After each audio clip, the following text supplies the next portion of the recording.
अस्सलाम वालेकुम viewers, welcome to champion learnings. मैं हूं उस्मान शहजाद और आज हम बात करेंगे मोहम्मद अली के बारे में। अब मोहम्मद अली को best American boxer of all time भी कहा जाता है। अब बहुत ही छोटी एज में मोहम्मद अली के साथ क्या हुआ कि उनकी बाइसाइकिल एक दिन चोरी हो गई और वो बहुत गुस्से में थे और किसी बंदे ने उनको बताया कि बेसमेंट में कोई पुलिस ऑफिसर बैठे हैं जो कि बॉक्सिंग कोच भी हैं।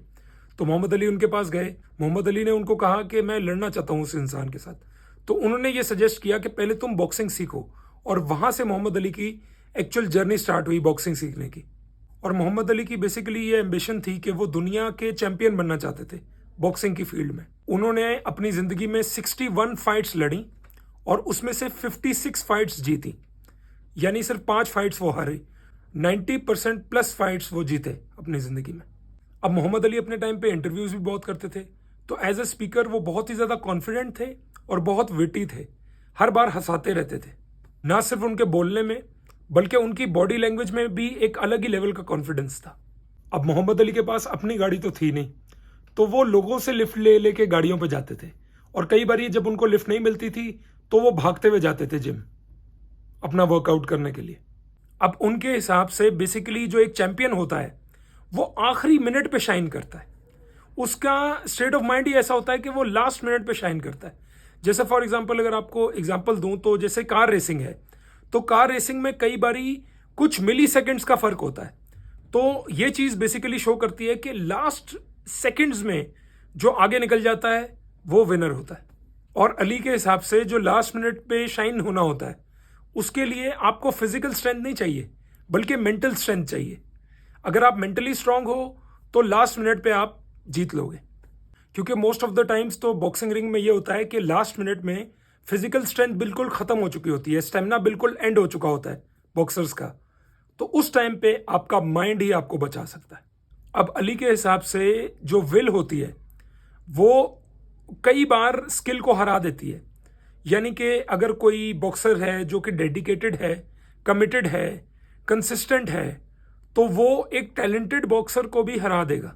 वो बॉक्सर जो है वो माइंड से शार्प हो सकता है, वो बॉडी में देखने में ज़्यादा स्ट्रांग हो सकता है, लेकिन वो विल, वो डेडिकेशन हर चीज़ को हरा सकती है। कई बारी ऐसा होता है। अब अली के केस में ये बात सच भी थी ना, क्योंकि उस टाइम पे भी अली से अच्छे बॉक्सर्स थे, लेकिन अली जितना विलिंग बॉक्सर कोई नहीं था, अली जितना डेडिकेटेड बॉक्सर कोई नहीं था, उतनी ज़्यादा ट्रेनिंग करने वाला, उतना ज़्यादा हार्डशिप फेस करने वाला कोई बॉक्सर उस टाइम पे नहीं था। एक अली जो थे वो एक रूल ब्रेकर भी थे। वो कभी रूल्स को नहीं मानते थे, बॉक्सिंग में अपने तरीके से लड़ते थे।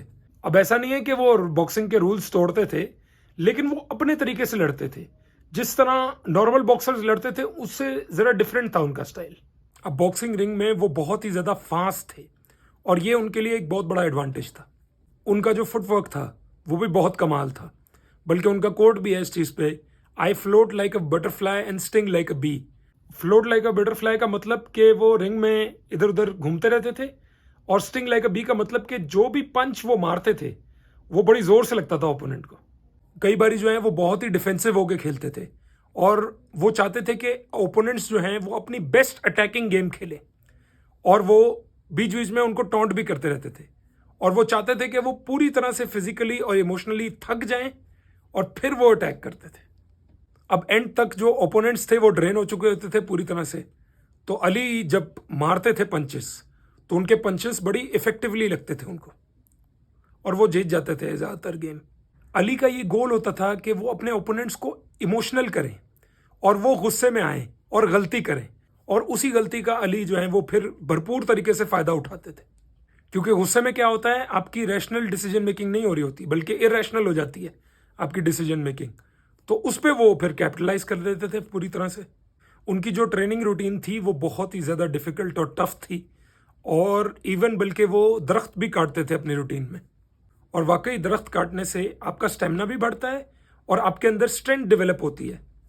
अब अली का एक बड़ा ही कमाल का कोट है, he who is not courageous enough to take risks will accomplish nothing in life. यानी अगर आपके अंदर रिस्क टेकिंग एबिलिटी नहीं है तो आप ज़िंदगी में कुछ भी अचीव नहीं कर सकते।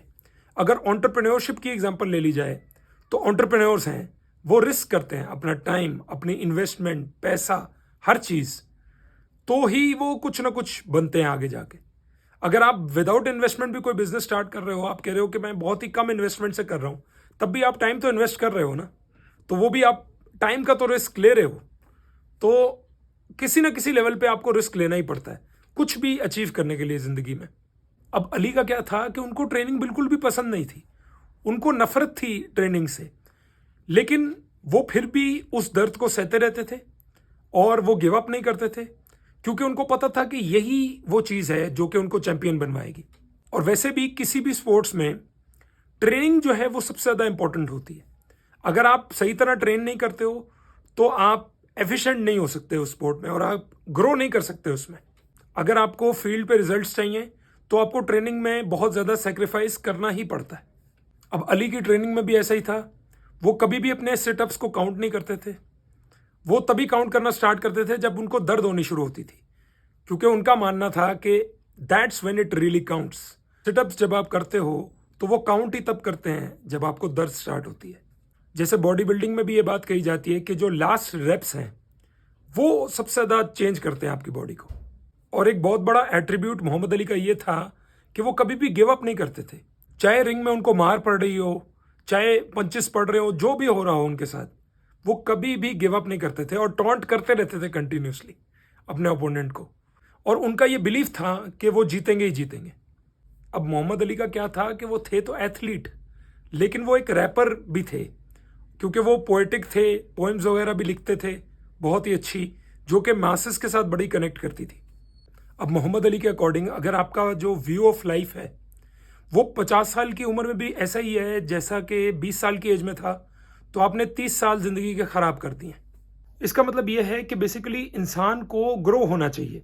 जैसे जैसे उसकी एज बढ़ती जाती है उसका एक्सपीरियंस भी बढ़ना चाहिए, उसकी ग्रोथ होनी चाहिए जिंदगी में, उसके माइंड में। और जैसे जैसे इंसान अपनी जिंदगी में और ज़्यादा एक्सपीरियंस होता जाता है और उसकी एज बढ़ती रहती है और वो ग्रो करता रहता है, तो उसको डिफरेंट पॉइंट ऑफ व्यूज पता चलते हैं जिंदगी के बारे में। एक और मोहम्मद अली का बिलीफ था कि आपको हर दिन ऐसा गुजारना चाहिए अपनी ज़िंदगी में जैसे कि वो आपका आखिरी दिन है, क्योंकि एक ना एक दिन तो वो सच होगा ही।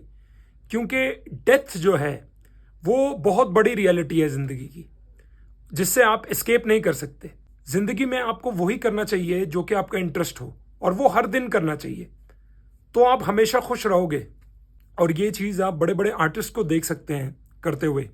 इवन बल्कि कुछ एक्टर्स हैं जिनकी एज बहुत ज़्यादा है, लेकिन उनका काम का पैशन ख़त्म नहीं होता।